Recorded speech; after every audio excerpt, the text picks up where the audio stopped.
Braces लावले, दात normal झाले. पण हं. परत ते वाकडे होऊ नयेत यासाठी पेशंटने काय काळजी घेतली पाहिजे? सो जेव्हा आपण दात सरळ करतो, त्याच वेळेला जेव्हा आता ब्रेसेस निघणार आहेत, हां. त्या एक 2-3 महिन्यामध्ये रिटेनर्स नावाची एक गोष्ट असते. रिटेनर्स म्हणजे आता असा विचार करा, ब्रेसेस तुमची टीचर आहे. हां. तुम्हाला मारून मुटकून ती दात तुमचे सरळ सरळ केले. ठेवतीये आणि आता टीचर जाणार आहे, तिने आता हं. अभ्यास शिकवलाय, पण तो अभ्यास आणि त्याची रिव्हिजन करण्यासाठी काय, तर तुमचे सपोज मित्र-मैत्रिणी, ज्यांच्याबरोबर तुम्ही ती रिव्हिजन करता. हां. तर retainers are like your friends. ते ओके. तुम्हाला त्या पोझिशनमध्ये टिकवण्यासाठी महत्त्वाचे आहेत. बरं. सो त्याचे 2 प्रकार असतात. एक फिक्स्ड रिटेनर्स असतात, एक रिमूव्हेबल रिटेनर्स असतात. हां. प्रत्येक पेशंटच्या गरजेप्रमाणे ह्या गोष्टी आम्ही देतो.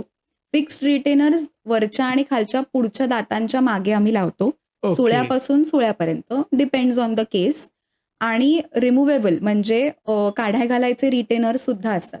सो ब्रेसेस काढल्यानंतर साधारण 6 महिने ते 1 वर्ष हां. ह्या 2 गोष्टी असायलाच पाहिजे. सो काही वेस्टर्न कंट्रीजमध्ये डॉक्टर ऑर्थो ट्रीटमेंट नंतर आयुष्यभरासाठी सुद्धा रिटेनर्स देतात. ओके. म्हणजे काढ्या घालायचे रिटेनर्स एस्पेशली ते म्हणतात, की 6 महिने 1 वर्ष झालं, की फक्त रात्री घाला. म्हणजे ओके. लाइक अ डेंटल पजामा जसं आपण ओके. रात्री हां. नाईट ड्रेस किंवा नाईट सूट घालतो. हं. तसं ब्रश केल्यानंतर फक्त ते रिटेनर्स लावायचे. त्यांनी काय होतं, जास्तीत जास्त काळ तुमचे दात सरळ राहतात.